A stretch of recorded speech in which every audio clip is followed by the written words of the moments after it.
buenos días tengan todos y todas ustedes. Es muy grato para la Universidad de Colima darles la bienvenida a este evento virtual para escuchar la conferencia Convergencia de modalidades y modelos educativos, un escenario en movimiento, impartida por la doctora María Luisa Zorrilla Abascal, quien es doctora en educación por la Universidad de East Anglia, en Reino Unido, maestra en comunicación por la Universidad Nacional Autónoma de México y licenciada en comunicación por la Universidad del Noreste. Profesora investigadora de tiempo completo, adscrita al Instituto de Ciencias de la Educación de la Universidad Autónoma del Estado de Morelos desde 2009, también es titular de la Dirección General de Formación Multimodal, EUAM. Tiene distinción vigente del Sistema Nacional de Investigadores y cuenta con varias publicaciones en temas de formación multimodal, competencias digitales y narrativas transmedia. Esta conferencia forma parte de las actividades de las jornadas académicas Nuevos Paradigmas de la Educación en México, organizadas por la Dirección General de Desarrollo del Personal Académico. Para efectos de este evento, les agradeceremos mantener su sesión de Zoom en modo de vista del hablante para tener una mejor experiencia. Les pedimos, de la manera más atenta, nos apoyen en encender y mantener su video abierto, así como su micrófono cerrado para evitar ruidos de fondo. Durante la conferencia, les invitamos a externar sus comentarios y preguntas a través del chat de la sesión, ya que este será el único medio de interacción que utilizaremos. Elegiré las 5 preguntas que engloben las dudas para planteárselas a la doctora. El resto serán recopiladas por la Dirección General de Desarrollo del Personal Académico para su procesamiento correspondiente. Les comentamos que esta reunión está siendo grabada como evidencia del quehacer institucional. Agradecemos la presencia de todas y todos ustedes, docentes, estudiantes, comunidad universitaria e invitados especiales. Sin más preámbulo, cedemos el uso de la voz a la doctora María Luisa Zorrilla. Adelante, doctora.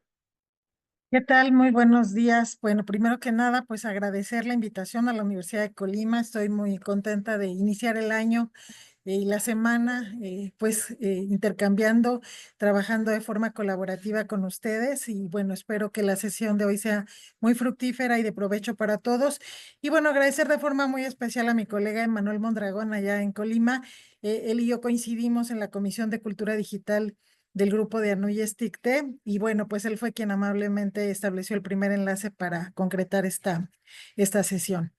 Entonces, bueno, pues sin más preámbulo, esta conferencia pues recupera algunas reflexiones que también planteo en un artículo que publiqué recientemente, que bueno, les voy a compartir la información. Sobre todo son reflexiones en torno a estas distinciones entre modalidades y modelos educativos, ¿no? De pronto se vuelve a veces un poco confuso qué es una modalidad, qué es un modelo, y, y a veces hablamos indistintamente de esto. Y bueno, yo les comparto cuál ha sido mi reflexión, mi camino, mi ruta pues, en este trabajo de tratar de distinguir, de hacer esta distinción conceptual entre estos términos. Y bueno, es lo que vengo a compartirles con mucho gusto.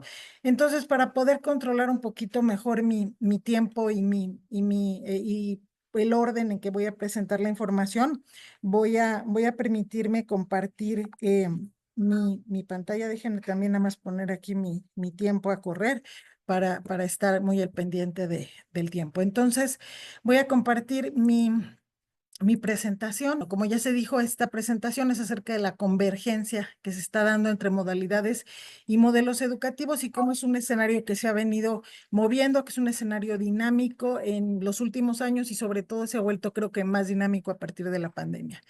Entonces, bueno, aquí está el itinerario temático que preparé para el día de hoy. Voy a empezar por una breve introducción. Vamos a ver 4 conceptos que me parece que son fundamentales para comprender esta propuesta que les voy a presentar. Vamos a ver algunas de las principales modalidades educativas que utilizan mediación tecnológica. Vamos a ver también una propuesta que desarrollé de un mapeo de modelos educativos y vamos a hacer algunas reflexiones finales.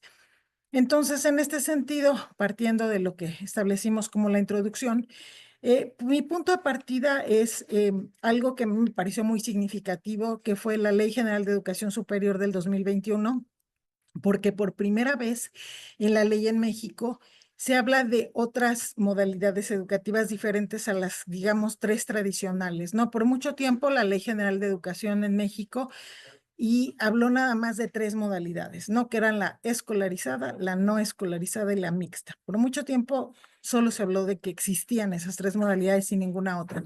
De hecho, cuando en la UAM en el 2010 empezamos a trabajar la multimodalidad, pues tuvimos incluso el desafío con los abogados de la UAM al hablar de esto, porque decían, bueno, es que esa no está en la ley, ¿no? Entonces, es complicado de pronto cuando queríamos hablar de modalidades que no caían en estos tres supuestos de escolarizada, no escolarizada y mixta. Pero como podrán ver en la Ley General de Educación Superior, ahora se habla de una cuarta, que es la dual, que bueno, habría algunos que podemos no estar de acuerdo con que la modalidad dual es modalidad, o si es modalidad o si es modelo, pero más adelante vamos a verlo. Pero lo más interesante no es eso, sino lo que viene después, porque la propia ley dice que serán estas cuatro, pero también las que determinen las autoridades educativas de educación superior y las de las instituciones de educación superior de conformidad con la normatividad aplicable. Es decir, este artículo deja la puerta abierta para hablar de otras modalidades que no caigan en estas cuatro, ¿no? Entonces, a mí eso me parece súper importante.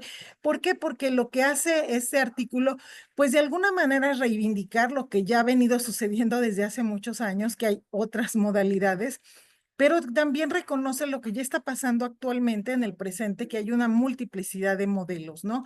Y también, bueno, el dejar esta puerta abierta en el propio artículo, pues lo que hace es abrir oportunidades para que surjan nuevos modelos, nuevas modalidades, ¿no? Entonces, a mí estas implicaciones no me parecen menores y me parece un punto de partida muy importante porque entonces ya no vamos a tener este problema quienes trabajamos en este tipo de innovaciones con que nos digan, no, bueno, pues que eso no está en la ley, ¿no?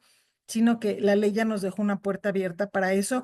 Y bueno, en el caso, por ejemplo, de la Universidad Autónoma del Estado de Morelos, de donde yo vengo, ahora que estamos trabajando una actualización de nuestro Reglamento General de Modalidades Educativas, pues este cambio en el artículo nos hace mucha diferencia, ¿no? Entonces, bueno, como les decía en el itinerario, pues quiero hablar de cuatro conceptos que me parece que serán como nuestro punto de partida, que son estos, ¿no?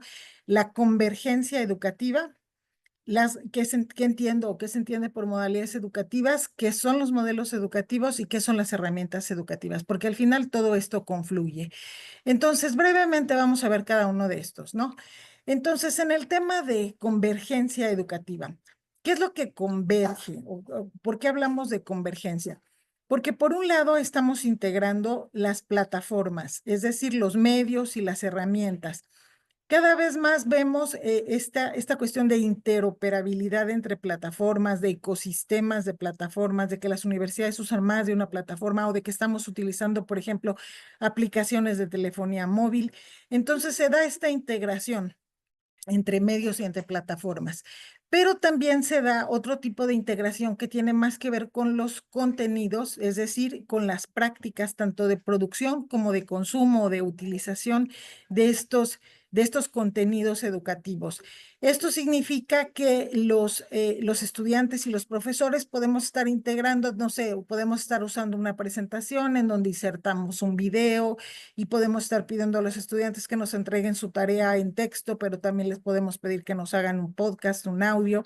Es decir, cada vez integramos de forma más dinámica los contenidos, tanto en la producción como en el consumo, y como vemos, pues la producción no es una cuestión nada más unilateral, es decir, en este caso de la universidad hacia nuestros estudiantes, sino que nuestros estudiantes también producen contenidos, a veces como una devolución, como una entrega de tarea, pero a veces incluso también lo hacen como de forma autogestiva, ¿no? Muchos de nuestros estudiantes forman parte de esto que hoy se llama prosumidores o que también le llaman EMIREX, dependiendo de qué corriente conceptual sigamos, pero es esta combinación entre emisores y receptores. Entonces, esta es la convergencia de la que estamos hablando.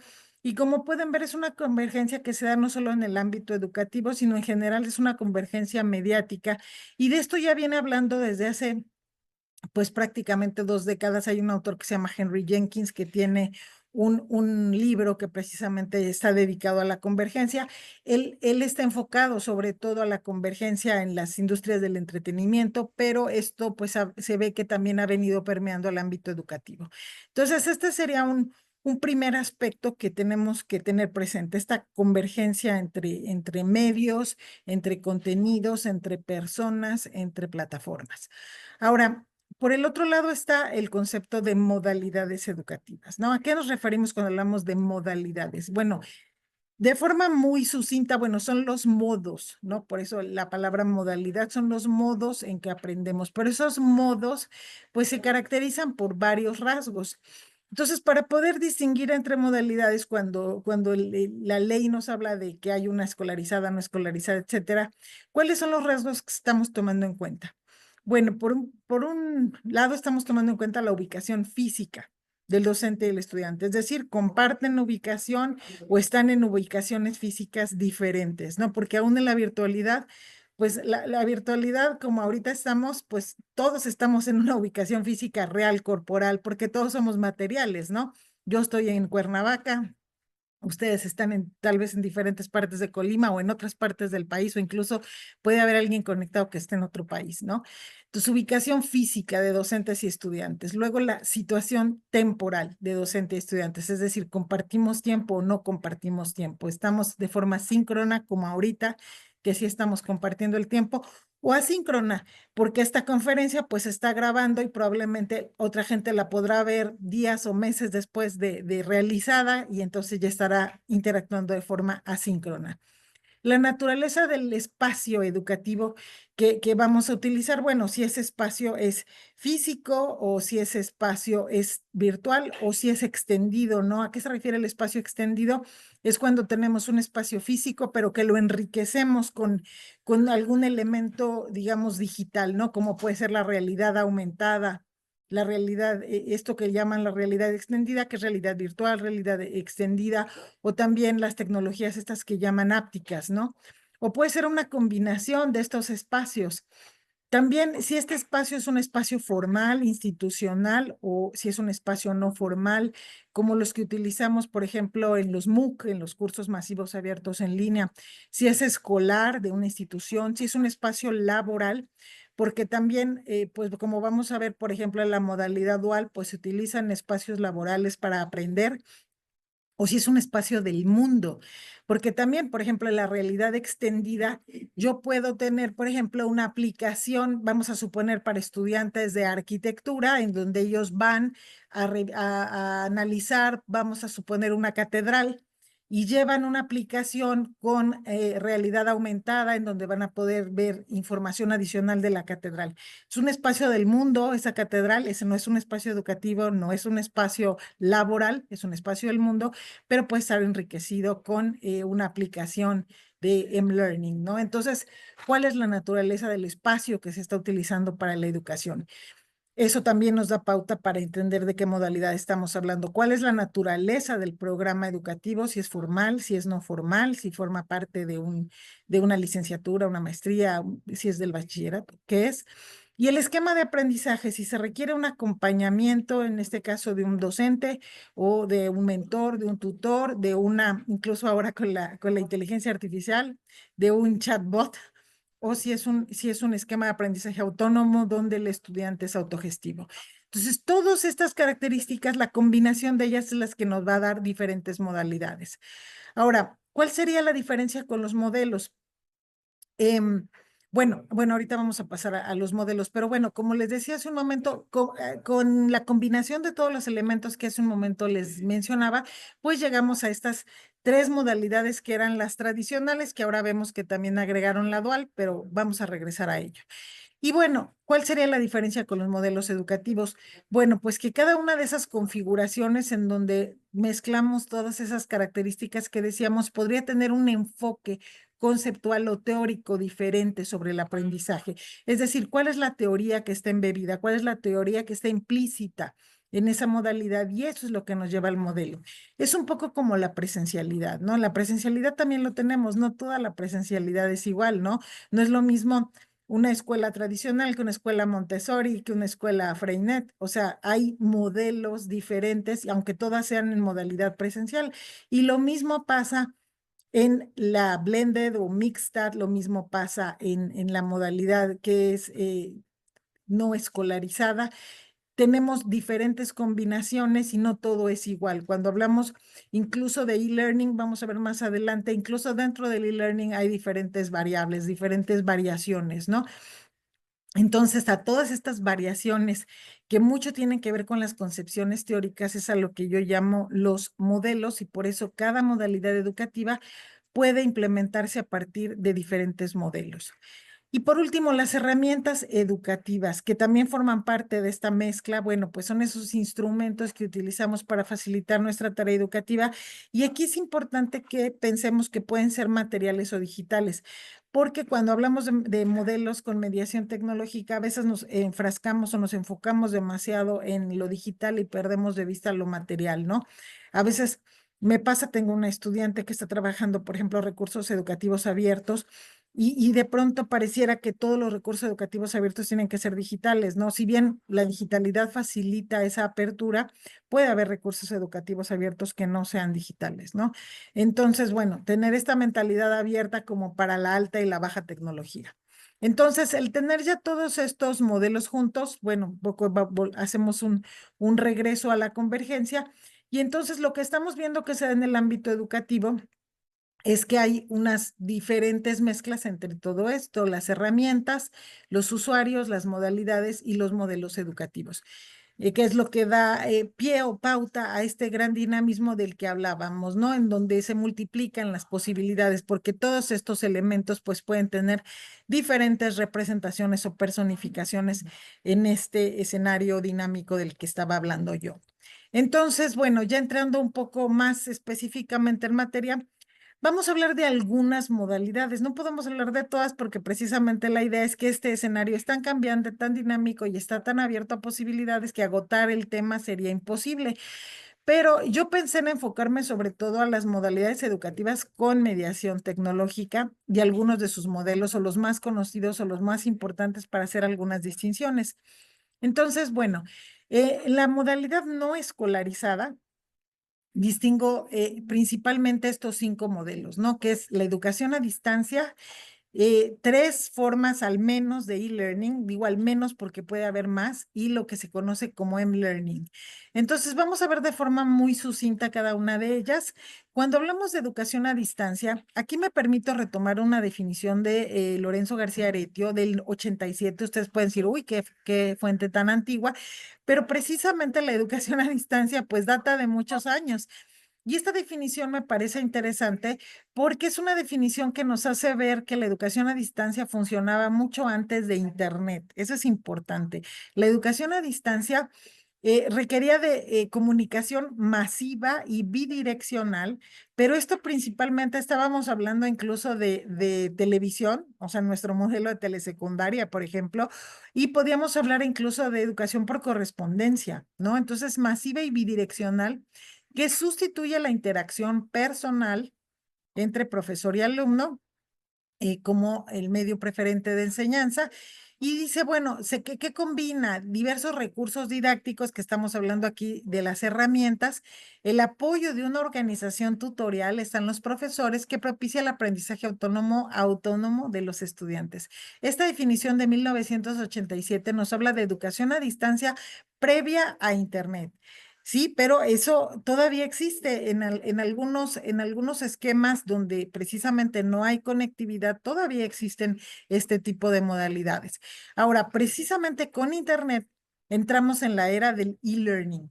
Pero aquí es interesante ver, Cavero, un autor español importante, en el 2014 publicó un artículo que a mí me parece bastante interesante, porque él distingue estas formas de e-learning 1.0, 2.0, 3.0. Entonces, el e-learning 1.0 es el que de algún modo, o sea, su principal característica es que usa plataformas o lo que son los LMS, ¿no? Los Learning Management Systems, como puede ser Moodle o en su momento Blackboard, que ya no se llama Blackboard, o doqueos, o bueno, hay N plataformas, ¿no? Camilo. Entonces, aquí se usa Internet para acceder a los recursos formativos. Hay un contexto específico en donde interactúan docentes y estudiantes. Y bueno, hay el apoyo del docente. Aquí es importante que ya se da una interacción más directa entre docente y estudiantes, precisamente a partir del uso de estas herramientas como los LMS. Pero este modelo de e-learning, que fue el que empezó, digamos, en la primera década ya de este siglo, de los 2000, ha ido evolucionando para pasar a otros modelos. Y está el modelo que se denomina e-learning 2.0, en donde ya es más flexible, es más abierto. Aquí un ejemplo de este modelo podrían ser precisamente los MOOC, los cursos masivos abiertos en línea, y las diferentes variantes, porque ya ven que están los NUC y los SPOC, y bueno, hay una cantidad de variantes de este tipo de cursos abiertos, en donde ya funcionan de alguna manera más como ecosistemas, y donde se integran otras herramientas.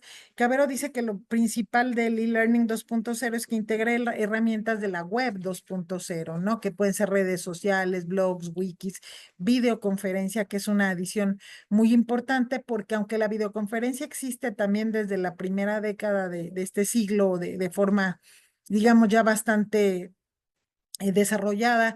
Yo recuerdo que ya, pues los primeros años de este siglo se usaba Skype, por ejemplo, ¿no?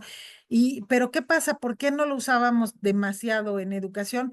Porque en ese entonces todavía teníamos bastante problema con el ancho de banda, ¿no? Entonces, por eso no se generalizó sino hasta años después, que fue precisamente durante la pandemia cuando más se generalizó el uso de la videoconferencia. Ahora, después pasamos al e-learning 3. Y el e-learning 3, pues ya se incorporan otro tipo de herramientas, incluida la inteligencia artificial, pero también permite otro tipo de dispositivos, como los que tienen que ver con esto que hablábamos hace un momento de los espacios extendidos, la realidad aumentada, la realidad virtual. Entonces, el e-learning 3.0 se enriquece con estas nuevas tecnologías, volviéndose pues más dinámico, más flexible y también más complejo, ¿no? Y también más caro. Y bueno, finalmente el M-Learning o el Mobile Learning, ¿no? El aprendizaje móvil. Digo finalmente para este primer grupo de las que llamaríamos las principales, digamos, los principales modelos dentro de la modalidad no escolarizada.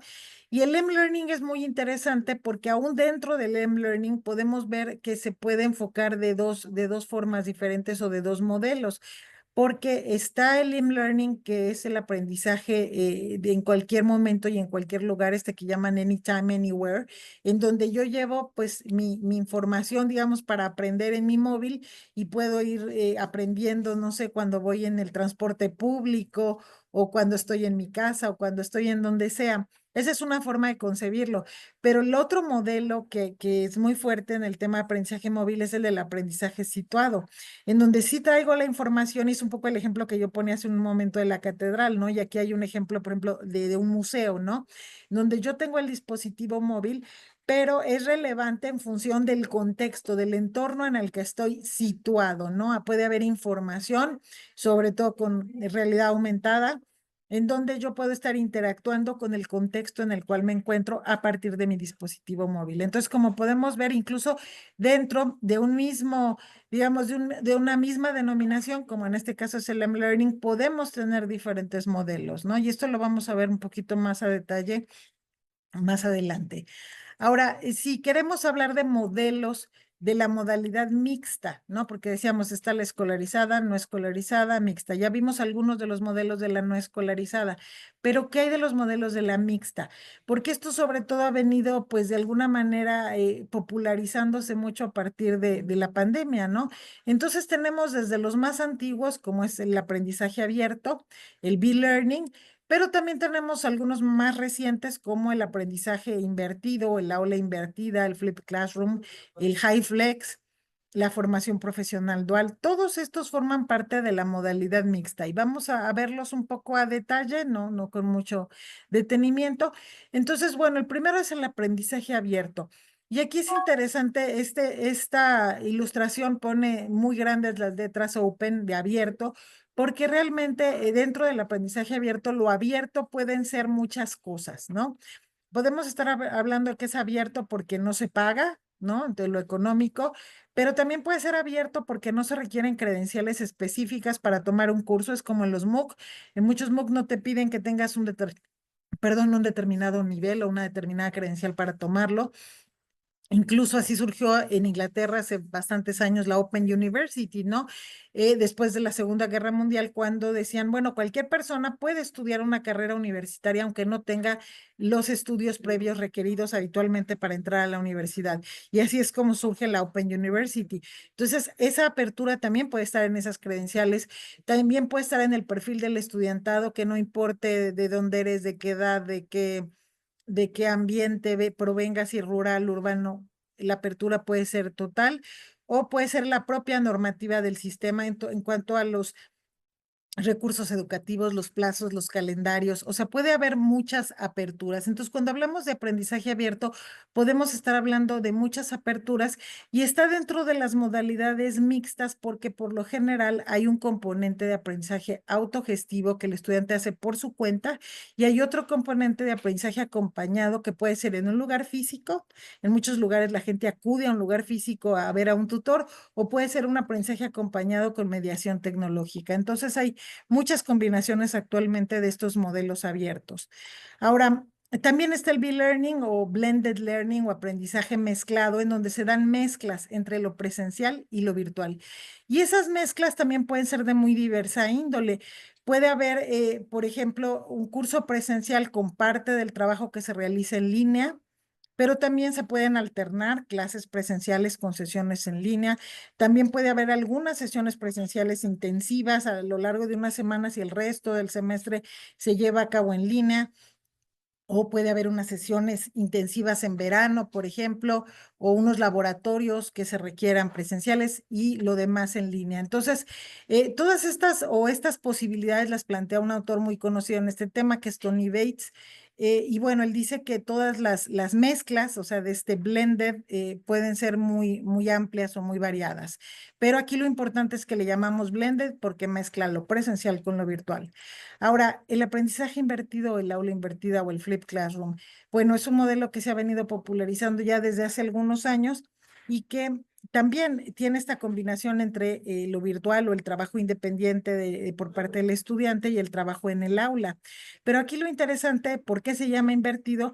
Pues precisamente porque lo que antes, o sea, en el modelo tradicional, en el aula el docente da la clase y en su casa el estudiante hace la tarea. Y aquí pues se invierte porque en su casa el estudiante toma la clase que el profesor preparó previamente y en el aula son donde se hacen los ejercicios, las tareas con acompañamiento del profesor. Por eso se llama invertido y como vemos, pues también tenemos esta mezcla entre la virtualidad y la presencialidad. Y el HyFlex, que es uno de los modelos más flexibles actualmente y por eso su nombre es Hybrid Flexible, híbrido y flexible, porque precisamente aquí el estudiantado pues tiene o sea, tiene la posibilidad de hacer elecciones, es decir, voy a tomar esta clase presencial o la voy a tomar virtual, es decir, la misma clase el profesor la está impartiendo en virtual y en presencial para estudiantes que la están tomando de forma remota y para estudiantes que la están tomando de forma presencial. Y hay actividades para hacer en la plataforma, pero también para hacer en el aula. Es decir, y el estudiante elige entre qué hace y qué modalidad, y incluso puede ir cambiando, ¿no? La clase de hoy la voy a tomar virtual y la de la próxima semana la voy a tomar presencial, y el estudiante puede ir haciendo estas elecciones a lo largo del curso. Obviamente es una modalidad que en términos de diseño instruccional es mucho más compleja para el profesor porque tiene que trabajar con esos ambientes de forma simultánea, pero sobre todo también es una modalidad demandante en términos de la tecnología que requiere, de la habilitación que requiere por parte del entorno, del aula misma. Y bueno, es para universidades que tienen muchos recursos, ¿no? Y por último, dentro de este recorrido rápido por algunas de las modalidades, perdón, de algunos de los modelos dentro de la modalidad mixta, pues tenemos esto que la ley establece como una modalidad que es la formación profesional dual, que es precisamente donde el estudiante transita entre el escenario escolar y el escenario laboral, el escenario de una empresa, de una fábrica, de un contexto laboral real, en donde tiene, pues combina su aprendizaje teórico con el aprendizaje ya experiencial, práctico dentro de un contexto laboral real. Y en este tipo de modelo también hay mucho acompañamiento mediado por tecnología para el estudiante, porque estando en este contexto laboral, pues requiere acompañamiento, seguimiento por parte del personal de la propia universidad. Entonces, se combinan tanto espacios físicos diferentes, que puede ser el áulico y el laboral, pero también puede estar todo esto enriquecido con espacios virtuales de apoyo y de acompañamiento para el estudiante. Entonces, esto solo es un recorrido, como les decía, muy general de algunos de los modelos que pueden representar estas modalidades educativas. Pero pensando en decir, bueno, ¿cuántos modelos hay o cuántas posibilidades de modelos hay? ¿Cómo podríamos identificarlos? Entonces, para este artículo que les comentaba, me di a la tarea de hacer un primer ejercicio de lo que podría ser un mapeo de modelos educativos con mediación tecnológica.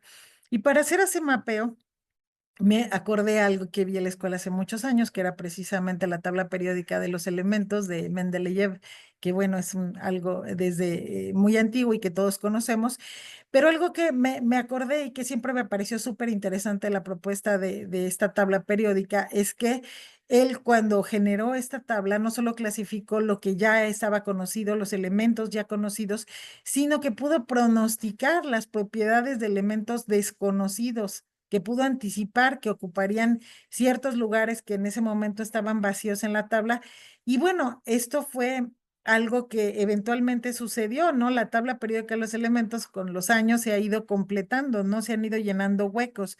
Y entonces un poco dije, bueno, obviamente guardando proporciones, ¿no? Estoy muy lejos de acercarme a Mendeleev, pero dije, bueno, podremos hacer una matriz de doble entrada en donde digamos, en la parte vertical podemos poner algunos de estas características, ¿no? De los diferentes, de las modalidades, ¿no?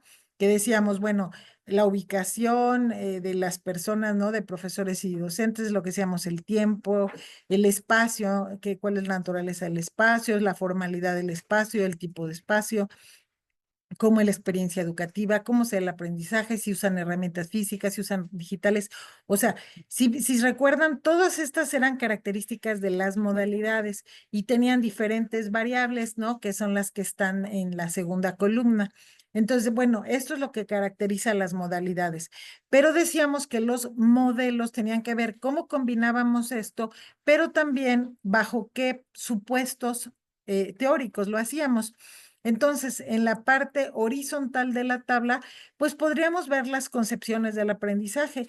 Yo aquí puse algunas de las más importantes, pero por supuesto no se agota, ¿no? Podríamos decir, bueno, esta combinación de elementos se da dentro de un supuesto conductista o del aprendizaje significativo, del cognitivismo, del constructivismo, del socioconstructivismo, o sea, y hay N mil teorías, ¿no? Entonces, decir, bueno, de la parte horizontal, yo puedo ir poniendo las diferentes concepciones teóricas y entonces pues ya puedo empezar a situar. Este es un primer ejercicio que hice, como les digo, es un primer ejercicio, una primera aproximación, no pretende en lo absoluto ser exhaustiva, pero entonces me di cuenta que los diferentes modelos podían funcionar bajo diferentes supuestos teóricos, ¿no? Es decir, la educación a distancia, por ejemplo, que es un modelo, puede funcionar bajo el conductismo o bajo el cognitivismo, y así como ese muchos otros, ¿no?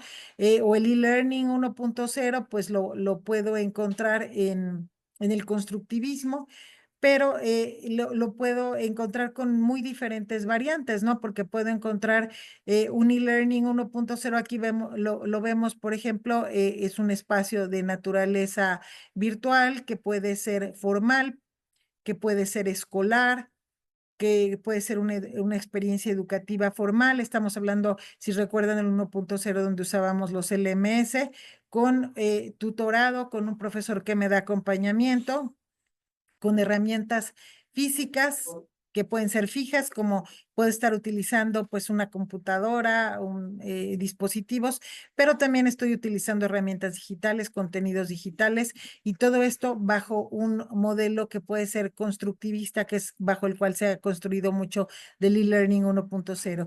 Y así en esta tabla pues se puede ver, por ejemplo, en el aprendizaje experiencial está caracterizado todo lo que es la formación profesional dual.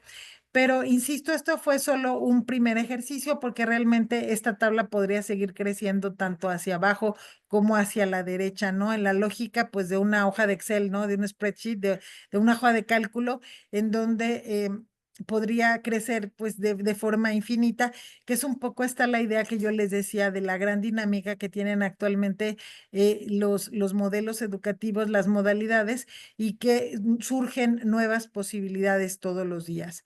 Entonces, en esta lógica me gustaría llegar a algunas reflexiones finales que me parecen importantes. Lo principal es que, ¿qué vi yo al hacer esta tabla? Bueno, pues primero que los diferentes modelos tienen convergencias y divergencias, es decir, eh, podemos encontrar que en algunas cosas coinciden varios modelos y en otras se apartan unos de otros, ¿no? También, como les decía, pueden ver que un mismo modelo puede implementarse bajo diferentes paradigmas o bajo diferentes supuestos teóricos. Y por eso la evolución, por ejemplo, del e-learning, ¿no? Como veíamos que pasó del 1.0 al 2.0 al 3.0, es decir, el e-learning como modelo ha ido evolucionando y en esa evolución pues va acercándose a diferentes supuestos teóricos, ¿no? Incluso, por ejemplo, dentro de los mismos MOOC, por ejemplo, tenemos los ex-MOOC y los e-MOOC y bueno, hay más variantes, ¿no? Pero depende si están desde una lógica conductista perdón, desde conectivista, desde una lógica conectivista, o si están desde una lógica, digamos, un poco más tradicional del e-learning 1.0, ¿no? Entonces, como pueden ver, un mismo modelo puede implementarse a partir de diferentes paradigmas o de diferentes supuestos teóricos. Ahora, este instrumento, esta tabla que yo les pongo a consideración, como les decía, pues funciona bajo la lógica de una hoja de cálculo, puede crecer en ambos ejes, es decir, estas características contextuales, operativas, que de alguna manera caracterizan a las modalidades, pues pueden ir creciendo, ¿no?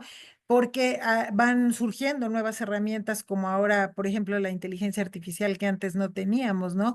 Entonces, si la usamos o no la usamos, si usamos chatbots o no usamos chatbots, si utilizamos estas herramientas o no en el proceso de aprendizaje, pues va a cambiar la experiencia del estudiante y del docente. Entonces, estas características contextuales y operativas de las modalidades no son fijas, van a ir cambiando porque las herramientas, los espacios, las facilidades con las que contamos van cambiando. Pero también la tabla puede ir cambiando y creciendo hacia la derecha, ¿no? Porque pues las características conceptuales, las teorías que explican la forma en que aprendemos, pues también van mutando, van evolucionando, van cambiando, van surgiendo nuevas teorías o teorías que ya existían, van afinándose, van teniendo, digamos, diferentes variantes. Entonces, esta tabla es algo que tiene la posibilidad de seguir creciendo de forma indefinida, ¿no? Y de esta manera, los espacios que ahorita están en blanco o los modelos que aún no han sido mapeados, pues todos son áreas de oportunidad para que esa matriz de doble entrada siga creciendo. Es decir, la matriz no es mi taxonomía o mi clasificación de los modelos ya a punto final, sino más bien es una tabla inacabada que pongo ahí a disposición para que quien quiera cambiarla, seguirla, ampliarla, modificarla, pueda seguir estudiando las modalidades y los modelos educativos. Ahora, ¿cuál es, hacia dónde nos dirigimos? Porque este intento de clasificación, estos intentos de taxonomía, para mí han sido sobre todo en inquietud precisamente en ejercicios como este que les decía, que estamos revisando el Reglamento General de Modalidades Educativas, y entonces o veíamos como punto de partida de esta charla la Ley General de Educación Superior, es decir, la normativa nos exige, nos requiere que definamos, que le pongamos límites, que le pongamos caracterizaciones específicas a las modalidades, a los modelos. Y entonces de ahí surge este interés mío por tratar de decir, bueno, ¿cuántas modalidades hay realmente? ¿Cuántos modelos son? De buscar esta clasificación, esta taxonomía. Pero en un sentido opuesto, también les puedo decir que en mi trabajo lo que estamos buscando es precisamente diluir o borrar estas fronteras entre las modalidades, ¿no? Creo que la tendencia en el mundo real, o sea, en el mundo normativo, la tendencia es a ponerles características y distinguir una cosa de otra cosa. Incluso también en lo teórico tendemos a hacer eso, ¿no? ¿Qué va en esta cajita y qué va en esta otra cajita, ¿no? Pero en el mundo real, en el día a día en el que nos movemos, la tendencia es hacia modalidades más flexibles, como veíamos el high flex, ¿no? En el escenario real, lo ideal sería que tuviéramos modalidades flexibles y fluidas. ¿A qué me refiero con fluidas? Si nosotros tuviéramos modalidades fluidas cuando sucedió la pandemia precisamente, pues hubiera sido muy fácil fluir de lo presencial a lo virtual de forma, digamos, muy transparente, muy ágil, ¿no? Si ya tuviéramos modalidades que nos permitieran hacer eso. En cambio, fue una locura y un desastre, ¿no? Toda la migración hacia la docencia remota de emergencia, porque no estábamos preparados, porque tenemos modalidades muy rígidas, al contrario, y no tenemos esta flexibilidad o esta fluidez para movernos entre modalidades. Les puedo decir que nosotros en la Universidad Autónoma del Estado de Morelos, desde el año 2009, empezamos a trabajar en lo que hemos denominado la formación multimodal. Por eso, la dirección general que yo tengo a mi cargo es la Dirección General de Formación Multimodal. Y nosotros hemos venido trabajando ya, pues por este año cumplimos 15 años de trabajar en la mezcla modal o en la flexibilidad modal y en tratar de enriquecer la modalidad presencial con la mezcla de modalidades híbridas y virtuales, ¿no? Nosotros hemos optado por el término de multimodalidad, les digo, desde hace ya casi 15 años. Algunos otros teóricos hablan de intermodalidad. Ahí también hay una discusión conceptual. Pero creo que ese es, en el mundo real, ese debería ser hacia donde deberíamos estar migrando, hacia estas modalidades más flexibles, en lugar de seguir poniendo compartimentos separados para cada cosa. Ahora, ya para terminar, si les interesa esta reflexión que les presenté de forma muy sucinta, muy resumida, acerca de la convergencia entre modalidades y modelos educativos. Esto lo publiqué como un artículo en la revista Universidades en el 2023. Aquí les dejo el vínculo.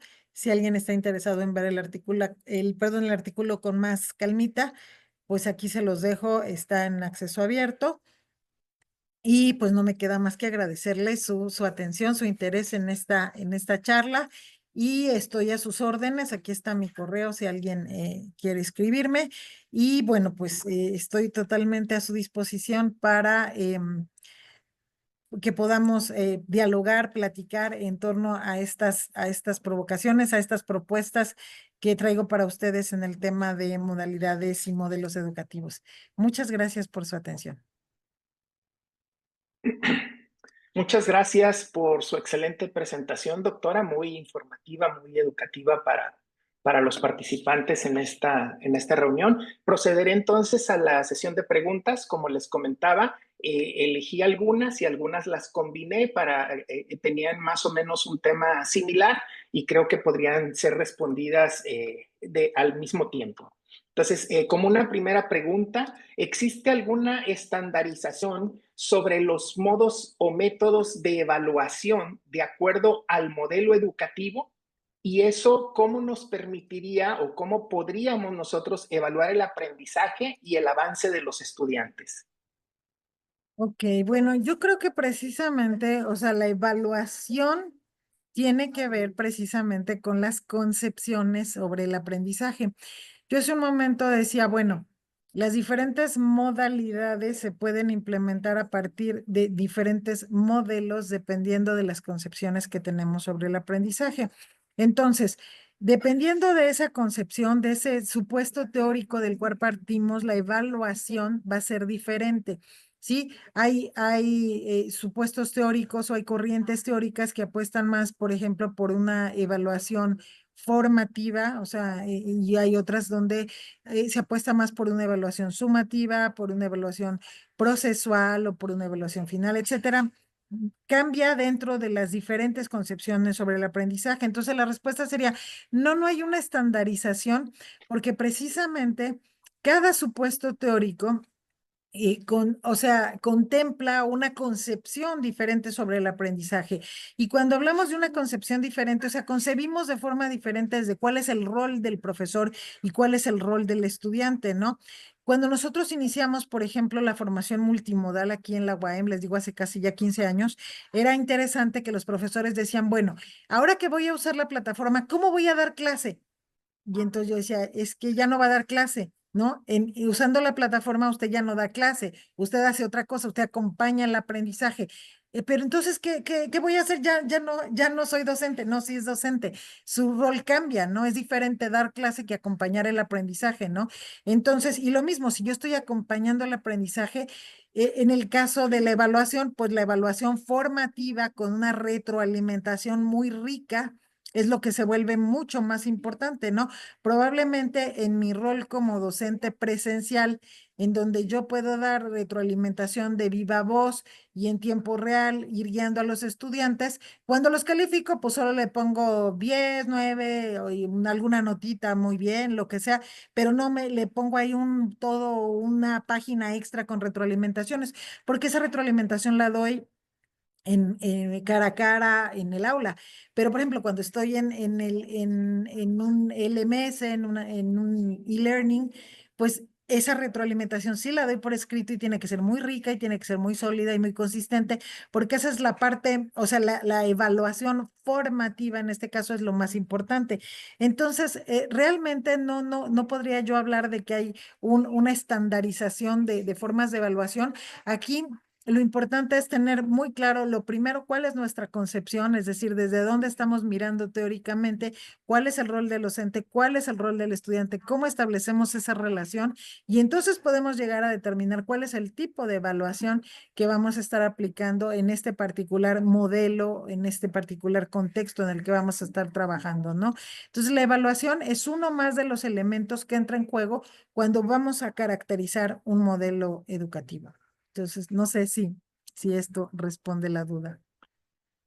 Sí, doctora, gracias, con mucha claridad. Desde su perspectiva, en un mediano plazo, ¿la educación 100% presencial será cada vez menos frecuente? ¿Y cuál será el rol del docente en ese futuro cercano? ¿Y qué cambios deberá hacer para adaptarse e incluir nuevas tecnologías como por ejemplo la inteligencia artificial en la siguiente década? Gracias. Esa pregunta me gusta mucho porque realmente, pues más que pregunta, es una reflexión en sí misma. Yo estaría de acuerdo en que la educación presencial, 100% presencial, es más, ya no existe, creo que ya no existe, aunque sigamos pensando que existe, ya no hay la 100% presencialidad. ¿Por qué? Porque tanto los docentes como los estudiantes fluimos de forma constante entre los entornos físicos y los entornos virtuales ya en nuestra vida. Es decir, todas las personas actualmente ya somos seres fluidos, ¿no? Me acuerdo cuando empecé a estudiar temas de tecnología, hace ya más de 2 décadas, en los estudios, en las encuestas, era muy común que preguntaran, ¿cuántas horas pasa usted conectado? No era la típica pregunta, ¿no? Que le hacían a la gente, ¿no? En este tipo de estudios de uso de tecnología, porque en un principio había este momento de online y offline, el momento en que nos conectábamos. Tal vez ustedes, algunos de ustedes sean muy jóvenes para recordar eso y otros sí se acuerden como yo, cuando había este tema de conectarse a Internet, ¿no? Incluso nos conectábamos por teléfono, se usaban líneas telefónicas para conectarse a Internet. En su casa, en mi casa, yo trabajaba en ese momento ya en casa de forma remota y entonces tuvimos que contratar una segunda línea telefónica una para conectarnos a internet y otra para hablar por teléfono, porque al principio que usábamos la de hablar, cuando nos conectábamos, pues estaba ocupada. Y entonces te conectabas a internet, incluso había unos soniditos chistosos, ¿no? Quien se acuerde de que hacía uy, uy, uy, uy, cuando te conectabas a internet, hacía unos chilliditos, la línea telefónica, ya estabas conectado y bajabas tu correo, ¿no? Te conectabas a tu correo y lo bajabas. Entonces había esta distinción entre estar en línea y estar fuera de línea, online y offline. Pero conforme ha avanzado la tecnología, esta distinción se ha vuelto imposible. Si hoy día yo le dijera a alguien, ¿cuántas horas estás conectado al día? Pues te diría, pues 24, ¿no? O sea, todo el tiempo estás conectado. ¿Por qué? Porque todos ya usamos teléfonos inteligentes y estamos realmente conectados todo el tiempo. Pero ¿qué pasa? Fluimos de forma dinámica entre el entorno offline y online. O sea, yo puedo estar hablando con una persona cara a cara, pero de pronto me llega un mensaje por WhatsApp de una persona que está en otro país y entonces veo mi mensaje de WhatsApp, le contesto probablemente a esa persona que está en otro país y sigo hablando con la persona que está frente a mí. Es decir, este flujo online, offline ya es súper dinámico. Entonces, por eso yo creo que ya hablar actualmente de educación totalmente presencial ya no es posible. ¿Por qué? Porque igual estamos como profesores en un aula dando una clase presencial cara a cara, pero podemos tener un estudiante que está con su teléfono revisando el tema que estamos viendo en ese momento y probablemente está checando otras fuentes diferentes a las que yo estoy comentando frente al grupo, ¿no?